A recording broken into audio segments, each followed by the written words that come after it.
Hello guys, এবারের কুরবানির ঈদটা মেলবোর্ন বড় বোনের বাসায় করেছি। তো মেলবোর্নে গিয়ে আমরা কিভাবে ঈদটাকে উদযাপন করেছি সেটাই আজকে আপনাদের সাথে আমি শেয়ার করব। তো ঈদের দিন সকালবেলা ছেলেরা, আমার হাজবেন্ড, আমার দুলাভাই, ভাগনা, আমার ছেলে শাওয়ার নিয়ে তারপর নামাজে যাওয়ার জন্য রেডি হয়ে যাচ্ছে। আর আমি এত সুন্দর মুহূর্তটুকু মিস করতে চাইনি, সেজন্য ভিডিও করে নিয়েছি। আর খুবই ঠান্ডা, মানে ঠান্ডা মানে অনেক ঠান্ডা। এই জন্য তারা একদম মোটা মোটা জ্যাকেট পরে নিচ্ছে। আর আমার দুলাভাই মোটা দেখে একদম সক্স পরে নিচ্ছে যাতে ঠান্ডা না লাগে, যেহেতু বাইরে অনেক বাতাসও হচ্ছে আর মাঝে মাঝে বরফ পড়তেছে। তো এই জন্য ওরা মোটা মোটা জ্যাকেট পরে নিয়েছে। তো ওরা চলে যাচ্ছে, ওদেরকে আমি বাই বাই দিয়ে দিচ্ছি। ওরা চলে যাচ্ছে, এই তো ওদেরকে বিদায় দিয়ে দিলাম, ওরা নামাজে চলে গেছে। এদিকে বাসায় ঢুকে দেখছি আমার বড় আপা অনেক খাবার রান্না করে রেখেছিল গতকালকে রাতের বেলাতেই, সেগুলোকে সার্ভ করে দিয়েছে ডাইনিংয়ে। এখানে বিভিন্ন রকম ডেজার্ট আছে, পায়েস আছে, মিষ্টি আছে, চটপটি আছে, তারপরে শ্যামাই আছে। এই তো সব কিছু সার্ভ করা হয়ে গিয়েছে। আর এদিকে ছেলেরাও নামাজ পড়ে বাসায় চলে আসছে। আর আমার আপু যেহেতু খাবারগুলি সার্ভ করে দিয়েছে, তো ছেলেরা এখান থেকে একটু মিষ্টি মুখ করে নিয়ে নিচ্ছে যাতে করে ওরা কোরবানি দিতে চলে যাবে। যদিও আমার হাজব্যান্ড খেতে যাচ্ছিল না, কারণ আসলে নিয়ম নাকি কোরবানি দিয়ে এসে খেতে হয়। কিন্তু আমি বলছি যে আসলে কোরবানি দিতে তো অনেক সময় হয়ে যাবে, অনেক দেরি হয়ে যাবে, তোমরা খেয়ে নাও। তো একটু খেয়ে নিচ্ছে। এদিকে তাদের সুন্দর সেই মুহূর্তটুকুর একটু ছবি উঠিয়ে নিয়েছি আমি। আমার হাজব্যান্ড তো সৌদিয়ানের মতো একদম গেট আপ নিয়ে রেডি।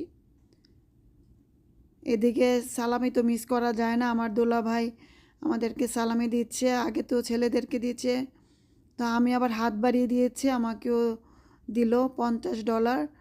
আসলে টাকাটা বড় কথা না, এই যে ছোট্ট এই আনন্দটুকু, এটাই অনেক বড় কিছু।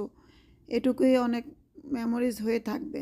আর আমিও মিস করি নাই, অল্প কিছু করে আমিও সালামি দিয়ে দিচ্ছি। তারপরে ছেলেদেরকে আমি পায়েস দিয়েছি আর আমার হাজব্যান্ডকেও পায়েস দিয়েছি। ওরা পায়েস খেয়ে নিচ্ছে, কারণ ওরা এখন কোরবানি দিতে ফার্মে চলে যাবে।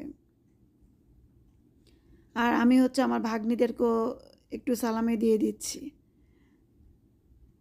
তো কোরবানি দিতে যাওয়ার জন্য যে যে স্টাফগুলি লাগে, পাতিল, বল, গামলা, বালতি, ছুরি সব কিছু নিয়ে সবাই, আমার ছেলে, ভাগনা, হাজব্যান্ড, তারপর দুলাভাই, তারা রেডি হয়ে যাচ্ছে। আর আগেই বলেছি আজকে অনেক ঠান্ডা, মেলবোর্ন ক্যানবেরাতে প্রচুর ঠান্ডা পড়েছে। তো তারা অনেক মোটা মোটা জ্যাকেট পরে যাচ্ছে। এদিকে আমার বোন আমাকে সুন্দর একটা জামদানি শাড়ি উপহার দিয়েছে ঈদ উপলক্ষে, আমি খুবই খুশি হয়েছি। কিন্তু ভাগ্য খারাপ, আমি কোনো ব্লাউজ নিয়ে আসি নাই, ব্লাউজ থাকলে আমি অবশ্যই শাড়িটা পরতাম। কথা বলতে বলতে আমি দেখতে পেয়েছি আমার দুলা ভাই ফার্ম থেকে গরু জবাই করে মাংস নিয়ে বাসায় চলে আসছে।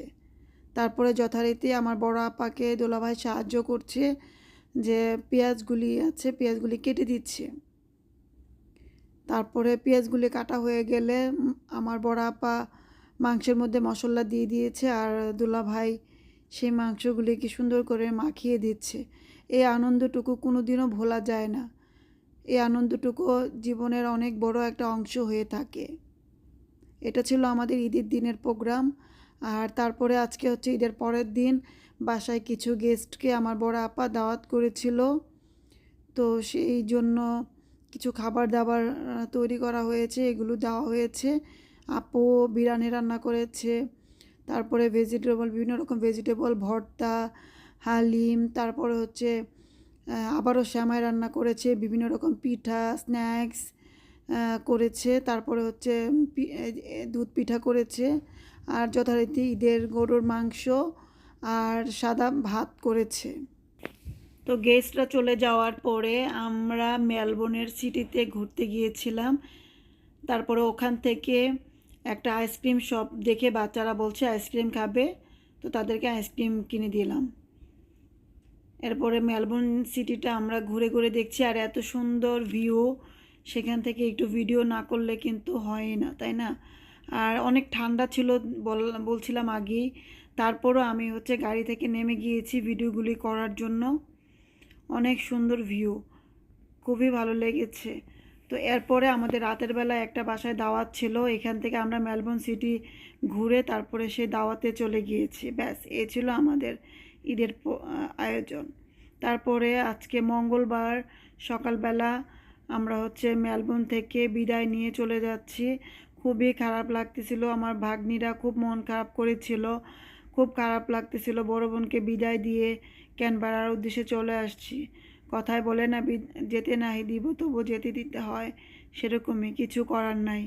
আমরা চলে যাচ্ছি ক্যানবেরায়। যাওয়ার পথে আলবুরিতে আমরা একটা ব্রেক নিয়েছিলাম, সেখানে ম্যাক থেকে কিছু খাবার কিনে নিয়েছি, আর কিছু কাজ ছিল সেগুলো সেরে নিয়েছি আমরা। তারপরে আমার ছেলেও কিছু খাবার নিল, ও খাবে বলছে ম্যাক থেকে। তো খাবার টাবার নিয়ে আমরা আবার রওনা দিয়ে দিলাম ক্যানবেরার উদ্দেশ্যে। ব্যাস, রাত 9টার দিকে আমরা বাসায় এসে পৌঁছেছি। তো আমার আজকের ব্লগটি আপনাদের কাছে কেমন লাগলো আপনারা কমেন্টস করে আমাকে জানাবেন। আল্লাহ হাফেজ।